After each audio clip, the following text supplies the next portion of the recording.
All sorts of other parts of our lives are protected. Our freedoms are protected by the ECHR. It's like the ultimate backstop, if you like, for our human rights. The Convention is a living instrument. It is the final safeguard of individual rights and freedoms across our continent. I mean, it's been a criticism of Keir Starmer and his government since day one that they're too ready to kind of, lean to the right and sort of meet reform in its territory. Is rolling back human rights laws the right way to tackle the far right? Well, I'm joined by Pippa Crerar. It's great to have you with us, Pippa. Thanks for dialing in from Westminster. Thanks for having me. You're going to get all the action in the office, colleagues walking past, Big Ben bonging in the background, doors banging and shufflings of papers and stuff. So please bear with us. The more the merrier. So, Pippa, we've had Keir Starmer, the Prime Minister, writing an op-ed in the pages of The Guardian alongside his Danish counterpart, as well as two of his senior ministers off to Strasbourg, making the case for human rights reform. Walk me through the case that the government is making today. So all of this, Lucy, comes back down to immigration and the fact that as an issue, it has risen up the political agenda in recent years and is sort of almost been turbocharged by the arrival or the re-arrival on the scene of Nigel Farage and the soaring popularity of Reform UK. Immigration is now one of the top two issues that people say they care about. And it's certainly the case that Farage has capitalised on the arrival over the channel of migrants arriving in small boats and of the large numbers of increases in net migration under Boris Johnson's government, which saw people coming from Ukraine and Hong Kong, as well as other parts of the world, but which ended up producing record high figures. And what this government is trying to do is to get a grip on the system, because so many people, they say, feel that it isn't working, that Britain doesn't have control over borders that it needs to have. And what this all comes down to is the European Convention of Human Rights. We're one of 46 countries which are signatories of this convention. It goes back to the Second World War. The idea is that countries didn't end up undermining human rights laws in their own countries, so that it was sort of a bigger convention for them to abide by. And over the years, more countries have joined. It's nothing to do with the European Union. It's applied by the European Court, but it is a different thing. OK, so we've had Richard Hermer, the Attorney General, and Deputy Prime Minister and Justice Secretary David Lammy travelling to meet with Council of Europe. Again, as you say, it's slightly confusing. It's in Strasbourg, but it's not related to the European Union, to talk to other members of the ECHR and make this case for reform. So what have they said? So the two key parts of the convention, which is basically a list of human rights that they want to reform, are Article 3 and Article 8.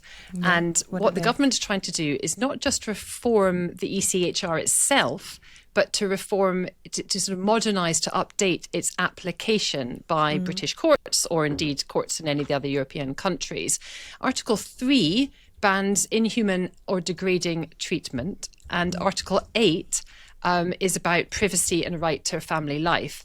And what the government has been arguing is that people applying for asylum in some cases are misusing the system to avoid a sort of high threshold of proof that there is in each of those areas, to avoid being deported when, in the case, certainly in relation to criminals who are being deported to foreign jails, for example, the British government feel that they should be able to do that. And fundamentally, the case that Labour is making is that it's up to progressive centrist governments in Europe to make this case, isn't it? To reform the ECHR from within, rather than leaving it altogether, as opposition parties to Labour would like to do, Reform UK and the Tories. And it's interesting that the UK is doing this in lockstep with Denmark as well. That's right. It's interesting that the Danish PM co-wrote this opinion piece that was in The Guardian today, on Wednesday, that they both were making exactly the same argument. And what's ended up happening is that they produced with 27 of the other countries, so not all of the other countries, a sort of unofficial political statement that they've all backed for a new framework which narrows the definition of those two elements, the Article 8 and Article 3 that we were just talking about. And it is quite interesting that the other signatories of this unofficial agreement include countries like Hungary and Italy, which have some of the more hardline approaches towards migration. And notably, France and Germany are not amongst the signatories. They've declined to sign it, instead putting their names to a broader statement which has been produced by all those governments. Right. And I think those separate statements are basically a sign of the divisions that exist across Europe over how to tackle irregular migration and whether they should be continuing to guarantee the rights for refugees and economic migrants. And because of the domestic pressures at home that this government is facing for Nigel Farage on reform, they feel that they need to be in the group which goes further in narrowing the definitions and making it easier for the government to deport people, and therefore be looking as though that they're addressing the concern that so many people have over the rise in numbers of people arriving in the UK. But there's been lots of criticism, hasn't there, from Labour peers, from human rights organisations who've been vocal today, from an open letter signed by 21 public figures, including Stephen Fry and Joanna Lumley, essentially saying that this is going to demonise some of the most vulnerable people in our society, that it will demonise refugees and also undermine protections for all of us. So there is real pushback on this from Labour. There is. I mean, there's plenty of people who are warning that this could open the door to countries abandoning some of the world's most vulnerable people. And there's also concern that the Prime Minister, this amongst some Labour MPs anyway, particularly on the left of the party, that the Prime Minister shouldn't be diluting protections that in order to pander to the right. I mean, it's been a criticism of Keir Starmer and his government since day one amongst some Labour MPs and parts of the progressive left that they're too ready to kind of, lean to the right and sort of meet reform in its territory. And that sort of deepening concern that some of the rhetoric that comes out of the government. Shabana Mahmood, for example, when she announced her asylum plans, Keir Starmer, sometime before when he talked about an island of strangers, could end up demonising refugees. And then the point about it impacting on laws which affect all of us. Of course, Article 3 and Article 8 are just two of the elements of the Convention, and all sorts of other parts of our lives are protected. Our freedoms are protected by the ECHR. It's like the ultimate backstop, if you like, for our human rights. So there's concern that is this the thin edge of the wedge? And even though the government has made clear that it's 3 and 8, Articles 3 and 8, it's concerned about, does this open the door in future, if not in the UK, but other European countries, to going further when it comes to the application of the ECHR, and that is, be kind of Europe going in an opposite direction from the direction it's been going in really since the Second World War when it comes to upholding those human rights. And there'll also be those who are concerned not just about a pandering to the right in terms of language and in terms of action taken today in this case being made in Strasbourg, but that there is a moral argument that has failed to be being made about the need, the positive case for immigration that Labour have quite notably moved away from. Yeah, I think that's right. And I mean, it is the case that David Lammy in Strasbourg this morning absolutely made the defence of the ECHR more broadly and how it was a central tenet to our systems and our constitution and our culture here. And one that he wouldn't want us to see it withdraw from. Obviously, that is aimed at a European audience, but also at a British audience, where Nigel Farage and Kemi Badenoch have said that if they were in power, their parties would withdraw from the ECHR entirely. And he basically was suggesting that that's not any solution that this government would support.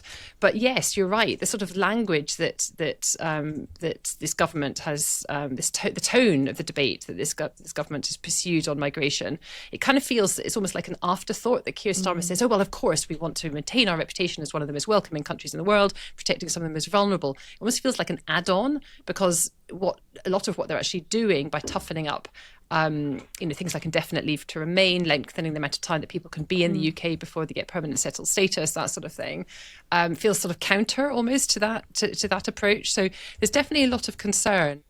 So all that being said, Pippa, I mean, this British delegation has gone to Strasbourg to meet with other European ministers at a time where Donald Trump has made this very extraordinary intervention into European politics. Yet again, lashing out yesterday, saying that Europe is weak and decaying. The UK has gone to Strasbourg in this context of that intervention. But what does it tell us about the fact that the UK is now grouped with a country like Hungary, which we know has been spoken about in favourable terms by Trump, like Italy, run by Giorgia Meloni, that Britain is now in that group? Well, I think there'll be plenty of people at home who here in the UK that will be quite uncomfortable with that alliance.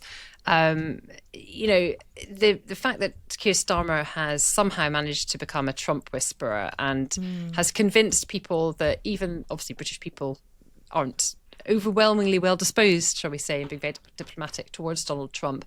But the government will be hoping that most people don't notice that we've just got into bed and signed an unofficial deal with Hungary and Italy and other countries. They'll be hoping that what people take away from this is that the government is prepared to take the fight to Europe. And even though this has nothing to do with the European Union, that they're willing to kind of stand up to Europe and say, look, we need to reform how this process works. It doesn't work for any of us. Migration is a huge issue. Let's not forget, not just in the UK, but the French government is under incredible pressure over migration. Southern European countries are under incredible migration. Scandinavian countries are incredible pressure over migration. So they're going to try and, I think, talk less about Hungary and much more about the sort of the collective challenge that other European nations, progressive nations, face.